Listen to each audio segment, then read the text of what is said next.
pretty exciting stuff from the convention over the weekend, last weekend. I had all this stuff in my phone. I just didn't have the time until just recent to assemble it all together to, make sort of a little compilation here at the beginning of this video. I went on Friday and walked through it. They had the stuff spread out a lot more in the Bangor Mall this year than they did last year when they did this. They had some new exhibits there that they didn't have last year, which the Battle Cat and Panther from Masters of the Universe was new. And the guy he wanted me to sit on that cat, on the Battle Cat. I said, no, I'm not going to sit on that. I said, if I get on that thing, that's going to split right in two, and I'm going to be hurting, And he says, oh no, it'll hold. I've had some pretty big people sit on that. I said, no, I'll stand in front of it or something like that, but I'm not going to sit on that, okay? Because I said, I don't trust that, with my weight that it's going to hold up. So he said, okay, fine. So, oddly enough, I paid him $10 to take a picture using my phone of me standing there with the power sword. Now, I think there's a picture in there of showing all these different weapons that he made related to the Masters of the Universe, and I believe most of them lit up or something like that. He had the sword was on a plug charger, something like this. He had it plugged into something like this, and it was charging it up. And the swords, like She-Ra's sword and He-Man's sword, lit up. Skeletor's staff had a glowing ball, and when you touched it, it changed color. So he really put a lot of work and thought behind other stuff. And I was like, he said it took him 6 or 7 months to make the two cats. Okay. That to me is like a lot. That's fast work, okay? Because those things were big. You saw how big they are. I mean, if you've met me in person, you know how tall I am, and so you look at that cat. The cat was huge, and it had fake fur on it, I guess is what it is. It's green colored, and the other one was purple, and foam was the key to a lot of what he created. Like the helmet that the cat wore, the Battle Cat wore, was a foam creation. It looked plastic to me, but he said it was foam. But I didn't touch it. I just, when somebody makes something that's that good, you're afraid to do something to damage it. So I didn't really touch it at all. I mean, I just I got up close to it. I walked around it, and I didn't feel comfortable, touching something, that this guy put a lot of work into making. He made the background that you saw, and I'm thinking, you must have had a big room somewhere where you could make those cats in that background and all those little weapons you made. And he's like, yeah, it was big, but at the end it wasn't quite big enough. He said I could have used a bigger place. So I was like, wow. So thinking that maybe he does, where he lives, he doesn't have any place to store it, so he's probably using a storage facility or something like that to put these things in when he's not touring with them. And I'm like, wow, there's a lot of work. I respect somebody that can really put a lot of, I don't care if it's He-Man or Star Trek or you name it, anything that somebody can make based on a TV show or something like that. And they do that good of a job, it deserves attention and respect. I'll tell you that. It really looks good. And it gave you kind of an idea just how big the cats are, because he said that's 1-to-1 scale. As far as his best estimate as 1-to-1 scale would be, that's what he made that from. So Battle Cat is really big. Okay, it's a huge animal. It's almost bigger than a horse,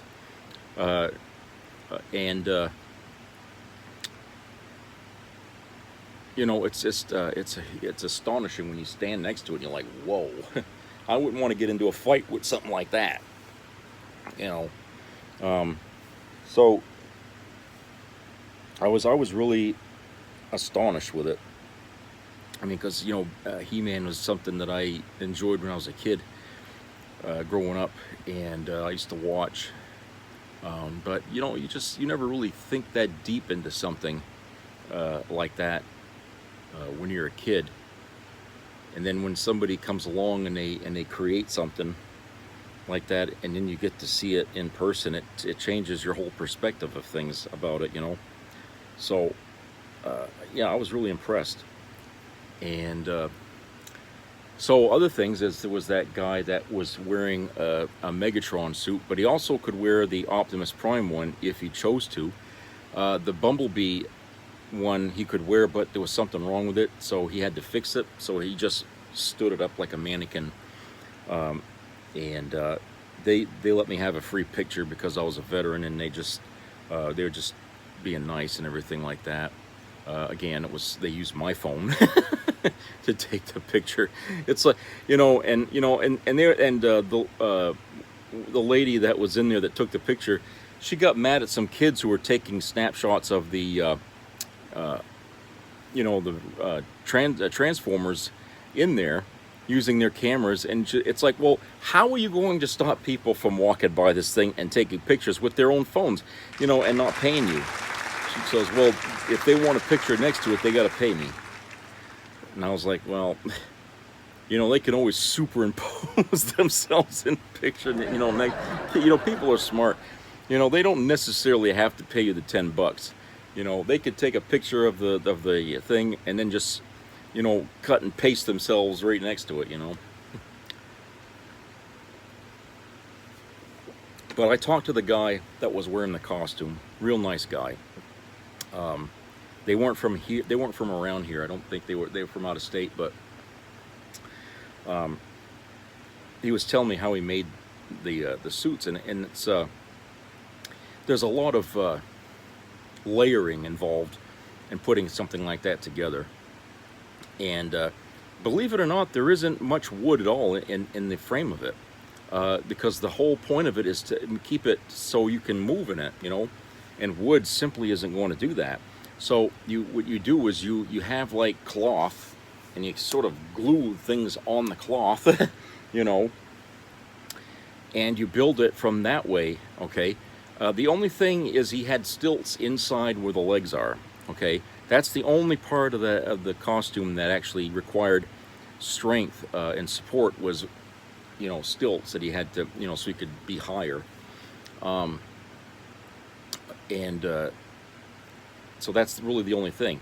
But he said he's good at walking and the things. He's been doing that for a long time, so it's really no problem. It's carpenter stilts, when people painting or something like that, instead of having to get a ladder and move it, these carpenters will just walk around in carpenter stilts, to just, and that's what he was using. But I was thinking, boy, it must have taken some time. And of course, in the head, there's like little lights, red lights inside of it.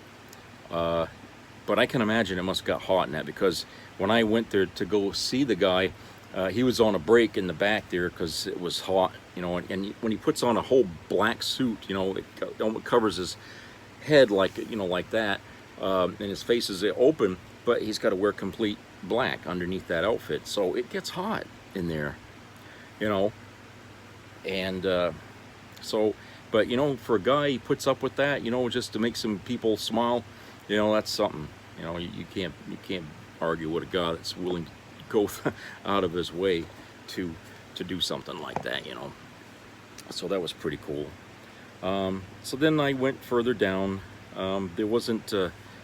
I saw some people walking around wearing, like there was a guy wearing a Doctor Who outfit, and I saw some girls wearing, I believe they were anime characters, because I didn't recognize them, but they were just walking around with hardly anything on, so they were just, I'm imagining there's something from cartoons or anime or whatever.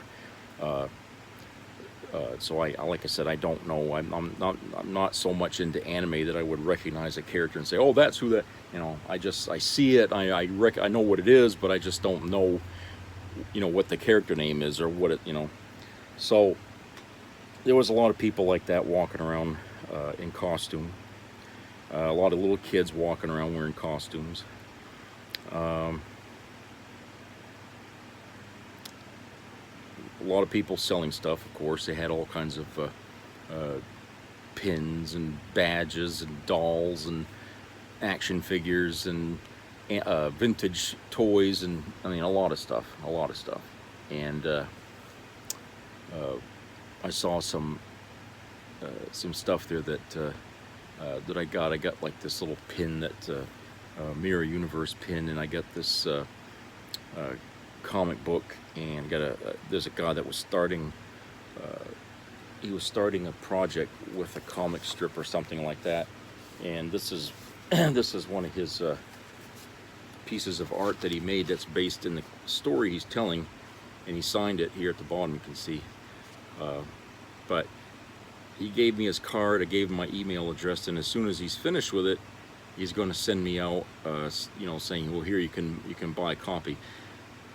He does really good. This is just, he had a bunch of these pictures here like this, but he's very good at drawing, and I always appreciate new artists and stuff like that. He's a guy younger than I am. I think he's probably in his late 20s, early 30s, and he had his son with him, and he made a head sculpt of one of the characters in his story, which is what got my attention. And I told him that was a good idea, and he laughed.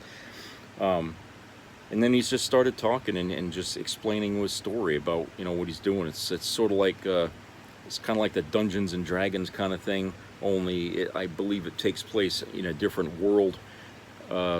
So it's like there's three realms where there's like three different kinds of peoples.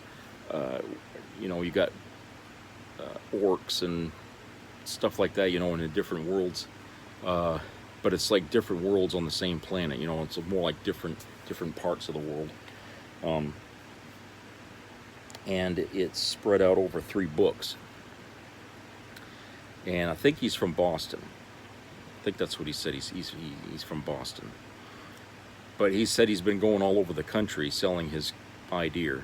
And I said, "Right, you've been doing a lot of traveling." So, yeah, he's a nice guy. I mean, I could tell he was a really nice guy. And so we talked. God, I mean, just I spent a lot of time. I like talking to people who have ideas and like to show pictures of things that they imagine in their stories and stuff like that. It's because it's sort of like a little bit on my kind of level of interest, because I kind of do the same thing, and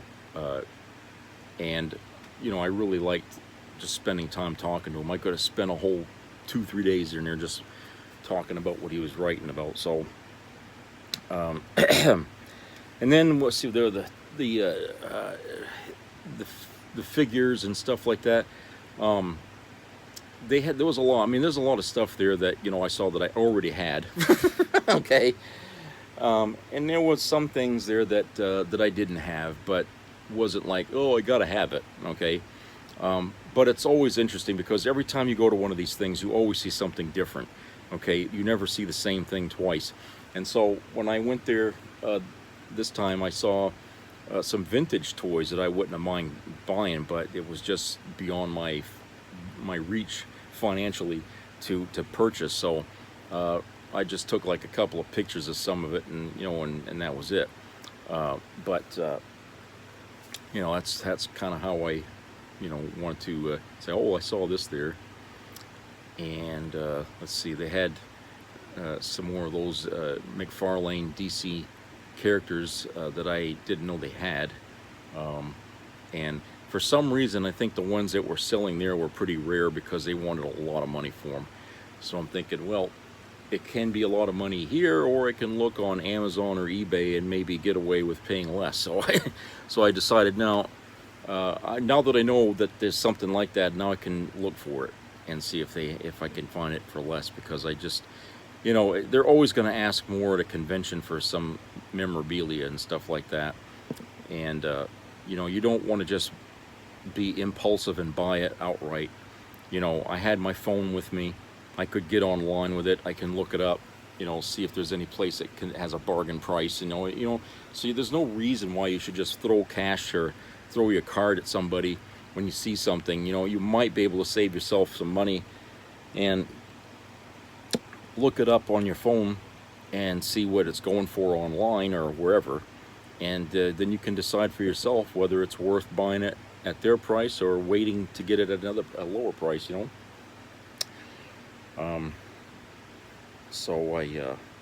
So just walking around looking at more stuff. This is a guy that had some Pokemon dolls, and they were big.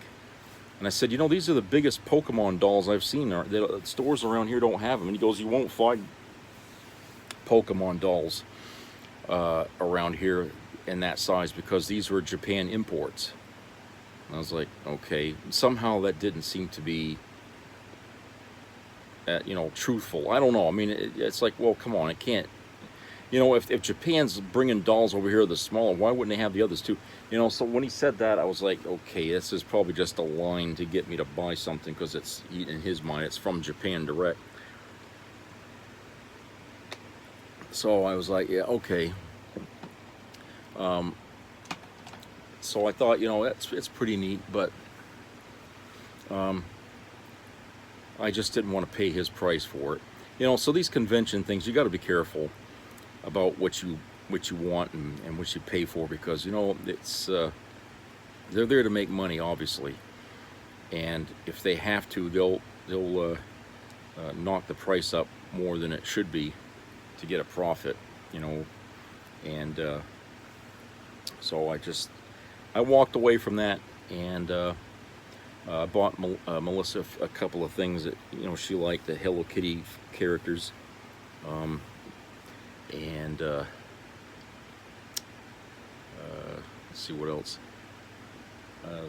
I saw the artists there that were signing autographs for, but the place was swamped with people in there, and I didn't want to stand in line, and so I figured, well, these guys, I probably wouldn't be able to get to say much with it, to talk to them,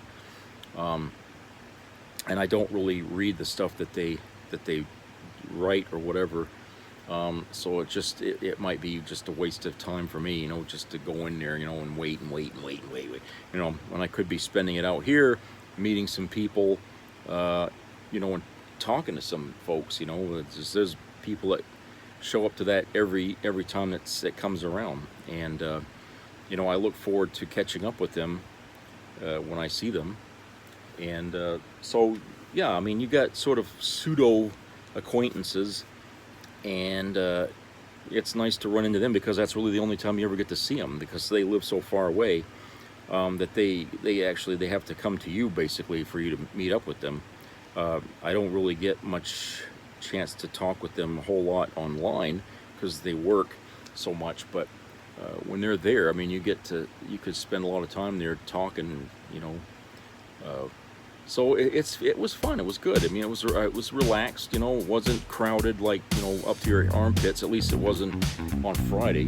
I like going on Friday because when people, it's a work weekday. You know what I'm saying? And people are just getting out of work.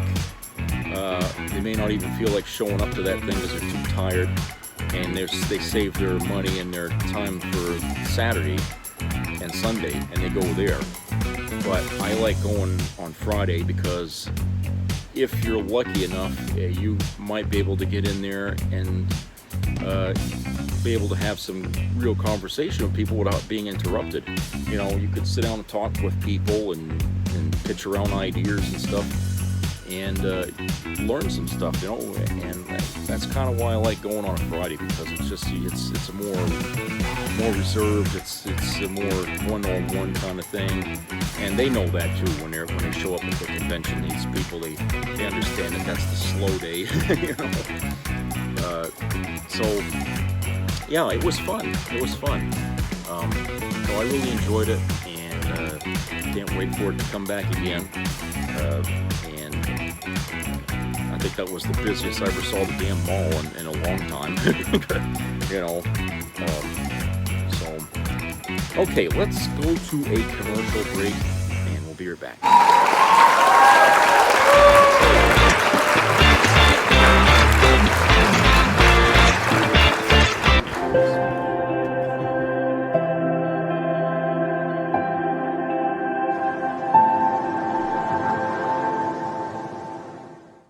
Dear CEO, what's it gonna take for you to do something? Yeah, do you even care? Climate change affects all of us. This is your chance to do something good.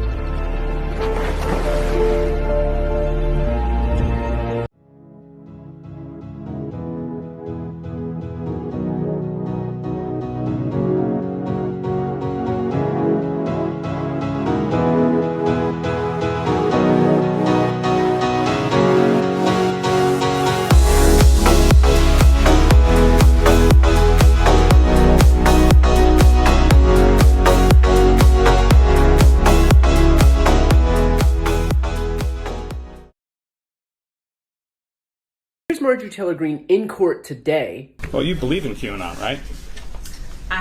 No, I did not say I believe in QAnon. I did not say I believe in QAnon, which is funny because she said this in 2017. There has been a lot of chatter. I don't know how much you guys know about Q. It's an anonymous person.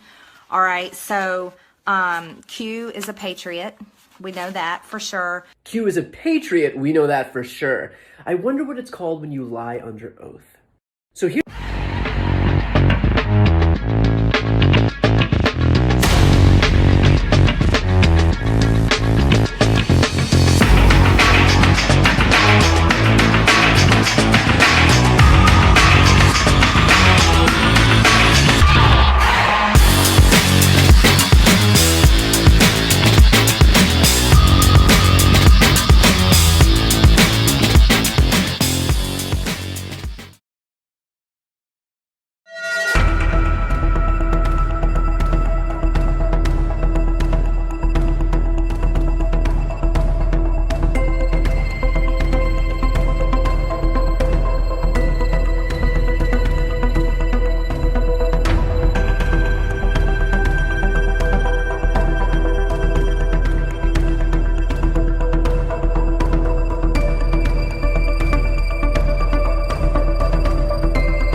Be a part of the entertainment value of a lifetime.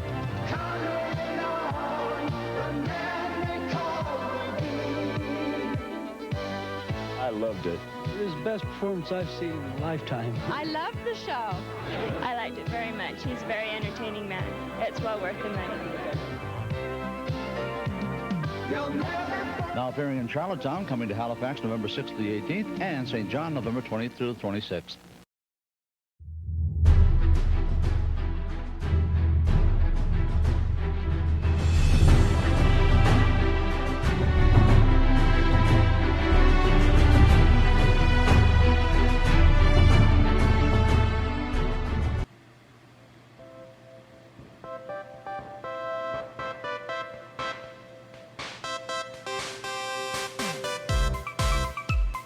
Okay, everybody, welcome back. Okay, I'm going to start the second part off with a local story here that's got my attention. And this is from Penobscot Times. That's a local paper here. I used to deliver this when I was a kid, when I was in school, high school. Wrong glasses here. There was an article in that got my fucking attention pretty quick, okay? and the article name is Bangor Wastewater has among the highest levels of COVID-19 in the country. Bangor water is nasty, and written by Jessica Piper. Wastewater testing shows a significant spike in COVID-19 in Bangor, with the city reporting among the highest virus concentrations among the U.S.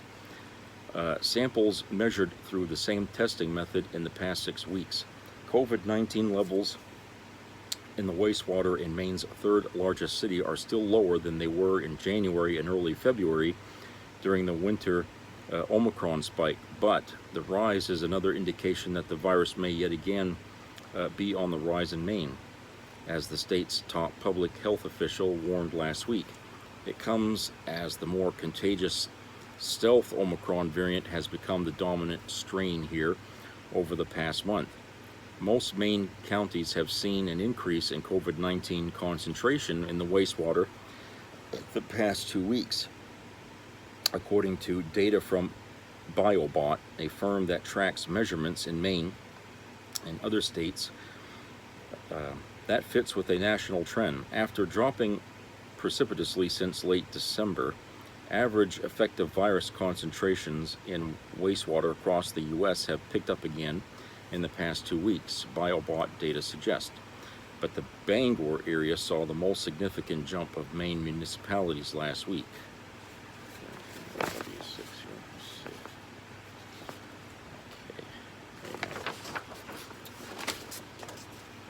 With the effective concentration of virus in the wastewater nearly doubling to reach its highest level since early February, the latest figures put Bangor in the 99th percentile in terms of all quantifiable samples in the U.S. over the past 6 weeks, according to BioBot.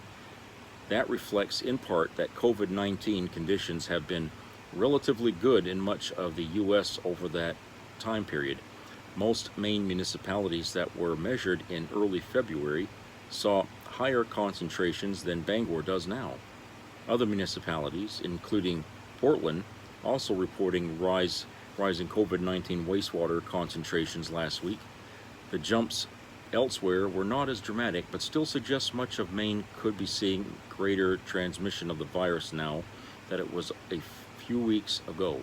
Health officials have pointed to wastewater testing as a useful indicator of COVID-19 spread, as greater use of at-home tests has made statistics such as daily case counts less reliable.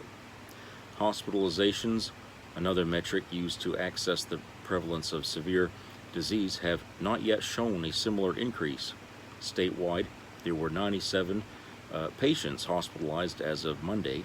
That figure has remained roughly flat over the past few weeks after falling dramatically for much of February and March. So, wastewater, huh? So, what I don't understand is that they're finding it in the wastewater, but I thought this was supposed to be sort of like an inhalant, a lung disease or a virus rather that attacks the lungs. How does it show up in the wastewater? That's what I don't get. Is it just that the water soaks it up or something? Or no, because it wouldn't be like that. Then it would be in the water we're drinking too, right? So it's the wastewater, which means the water we get rid of when we take a shower or when we flush the toilet or wash our hands. It's all going down into the drain, into an area, and it's full of COVID-19, which means there's people that have it. It obviously doesn't die when you wash this thing down into the sink, right? It's if they're picking it up in the wastewater, then it's still alive, right? The virus, it must be. So does that mean that does it mean that if it gets mixed up anywhere else that you'll have COVID in the water? You know what I'm saying? You know, it kind of stunned me a little bit when I saw that it was in the wastewater, because of all places, I mean, I figured the virus would die once it's no longer in a host body, right? But somehow they're finding it in the water, which means it's still alive. It's, you know, it's still active. And so, you know, how long does it live in the water? You know, when people people who are sick with COVID, or even not sick with it, but they're carrying it, how long does it live in the water and you know, in the sewage and stuff like that? I mean, when does it die? You know, that's what I'd like to know.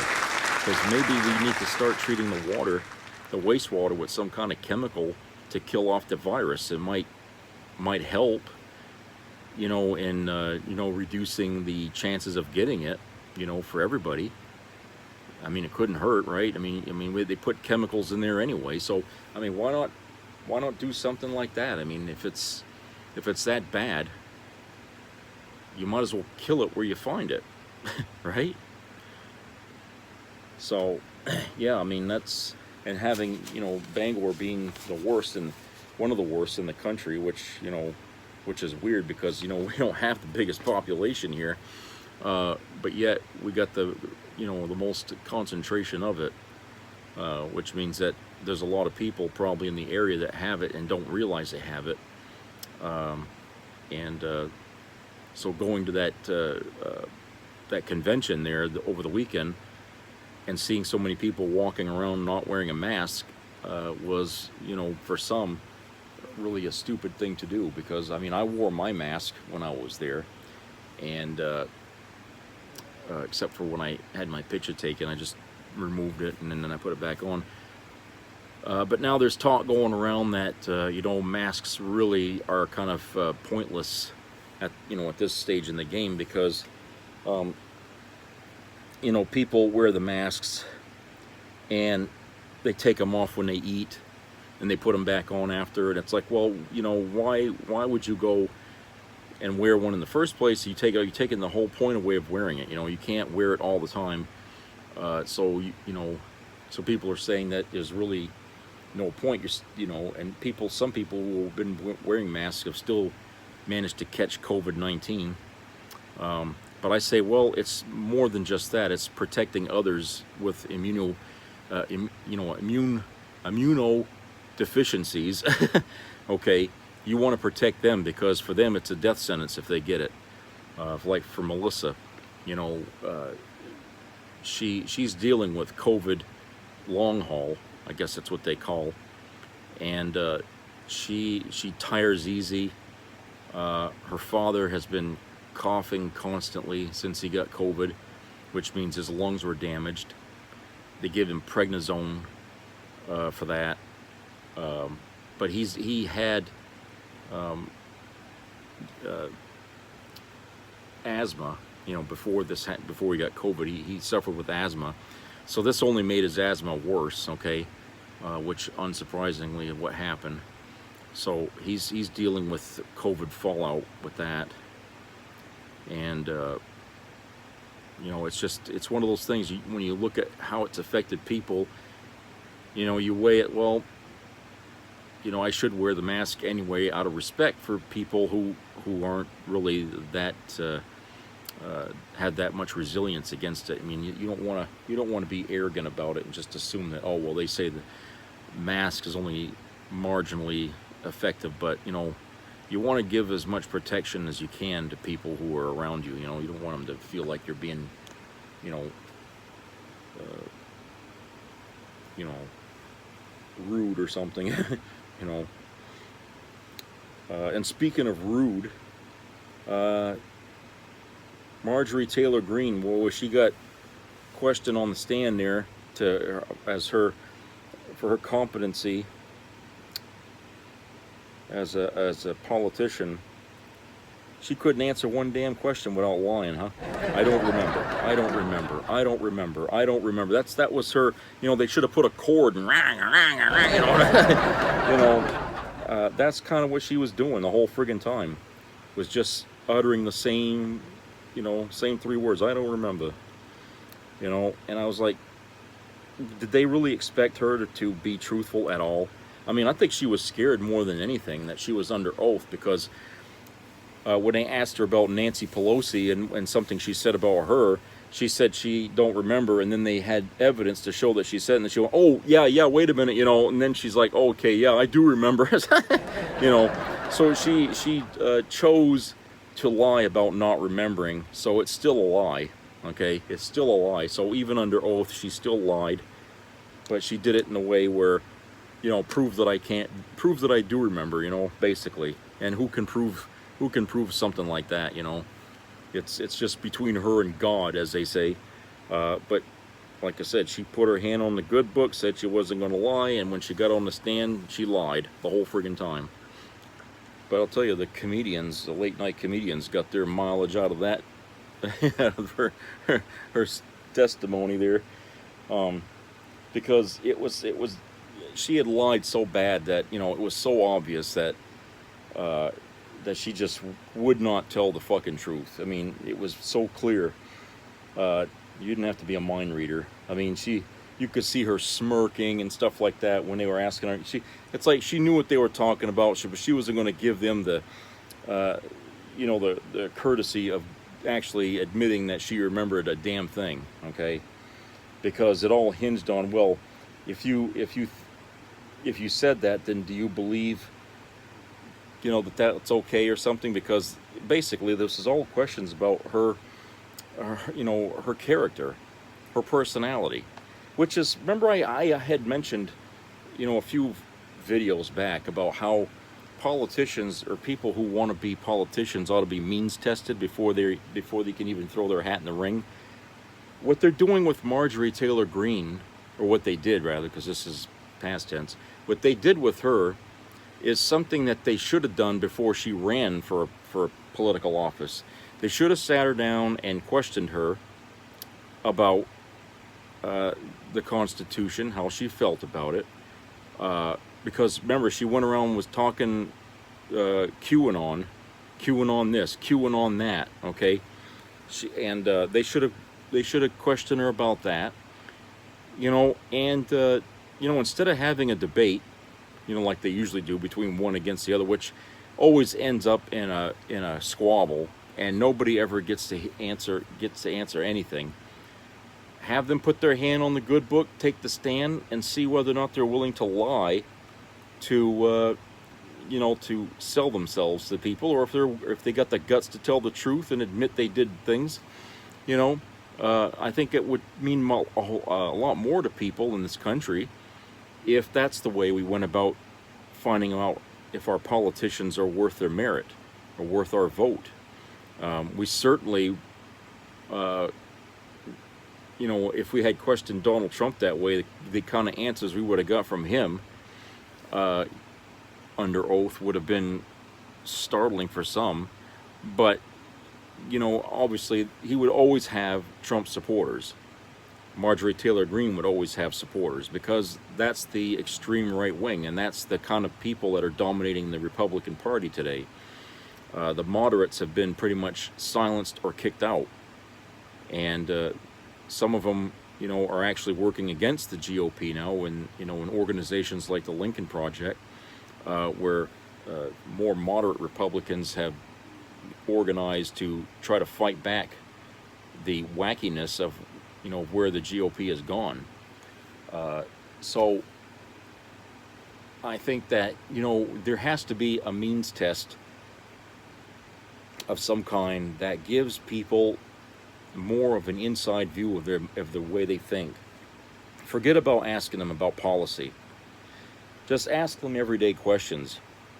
Right? You know, if you saw a kid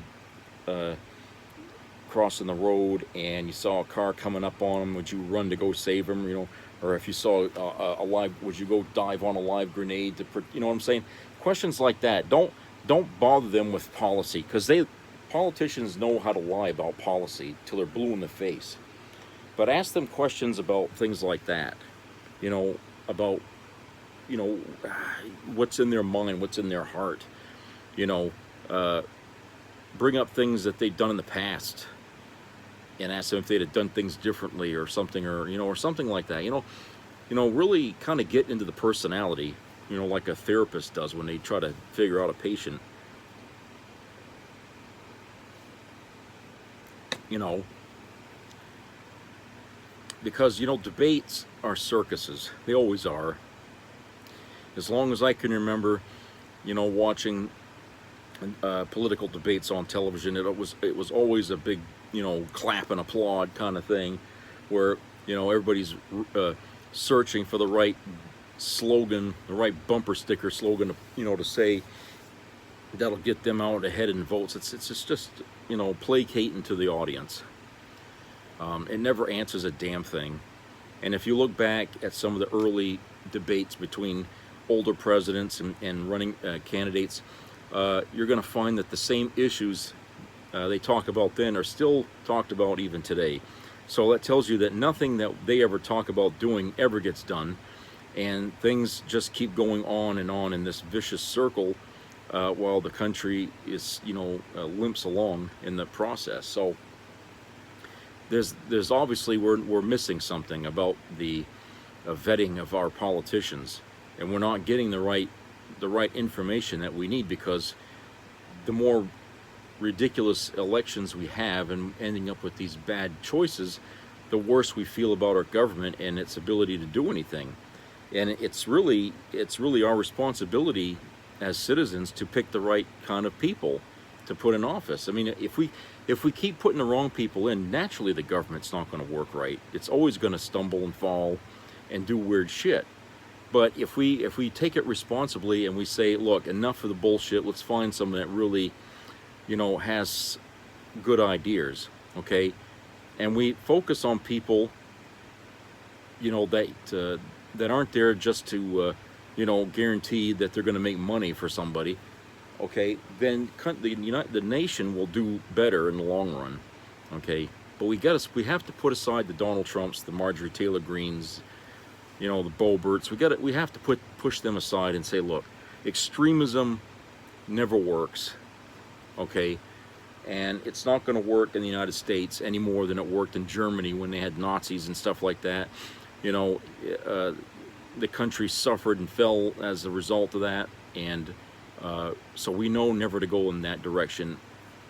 We need to find people who will listen and not vote based on what side of the political aisle you're on. You know, we need bipartisan, you know, thought here from both sides. People who actually will sit down and entertain the possibility that they could be wrong, and look at the other side, instead of just immediately taking the defensive posture and say, well, because he's a Democrat, I'm not going to listen to anything. Well, that's no reason. Just because somebody's a Democrat or just because somebody's a Republican, you know, doesn't mean that's always the bad thing, okay? It just means that you're only looking at this at the surface, and you're not looking at this and giving it the attention it deserves, okay? If you can't explain to people your position on whether you're pro or against something, then you're just doing it because of a party line that you're standing on, okay? And that right there tells you that you don't know what you're talking about. When you can't come up with a good answer for why you're for or against something, then that means you're just standing with your party, and you're not standing with what you really believe inside, you know, and you're not voting how you feel and how you think about it, you know. Certainly if you don't understand something, you ought to ask questions about it instead of assuming you do and you don't. Because it seems like a lot of people go around thinking they understand what CRT is, you know, critical race theory, and if you ask them to explain it, they're you know, they have no fucking idea what they're talking about, okay? And that's because they listen and focus to the wrong messengers. And when you do that shit, you're depriving yourself of your right as a citizen to select your public officials. I mean, isn't some deliberately lying to somebody in order to screw them up on making a decision a bad thing? You know, shouldn't that be considered, you know, it's like tampering with the jury so you can get a certain kind of a verdict that's not true? I mean, that's kind of like, that's what they're doing. propaganda is like tampering with the jury. You're trying to brainwash them into thinking how you want them to think, so they'll side with you. But it has no truth in it. So why is that okay that we can do that, but yet we don't allow anybody who's a plaintiff or a defendant to go up there and lie and bullshit their way to the jury? You know what I'm saying? Why is that okay for people to do that to us? You know, on the political spectrum. And yet, if somebody's caught doing, tampering with the jury, they get punished for that. You know, so like I said, there's reason why that we need to really focus on good quality people. And so far, the people that have been drawing a lot of political attention are not good quality people. They're just clowns in a circus, like Marjorie Taylor Greene. I mean, I don't know what the hell the Republican Party is going to do if we axed all these clowns out of their party. How are they going to get attention? They'd actually have to talk about policy for once in order to get eyes their way. But right now, the people drawing all the attention are these buffoons that, that they have sitting in their power. And the more noise they make, the more the attention the media gives them, and the more they keep doing it. In the meantime, the Democrats, focused on trying to run the country, don't really get much attention. Even if they pass something, it's immediately criticized as not being enough or weak, or because the right wing gets their claws into it. The Republicans just sit and wait for the Democrats to pass something or get something done so they can run out there and criticize it. And it seems like most people at home are sitting there waiting for the downside of every good thing that happens. They're always looking for dark clouds all the time, and the Republicans are happy to oblige, giving them the reason to not support something. But like I said, they've been caught lying to us many times before, and I know a lot of people out there don't want to admit to me face to face that they've seen Republicans lie, but they know what I'm talking about. And the funny thing is all the names they can call me, they can't call me stupid and gullible, because I won't fall for the same liar twice. These people will go back twice, 3 times, 4 times, 5 times, and then still say their party's the best. So at the end of the day, they're worse than I am. Okay?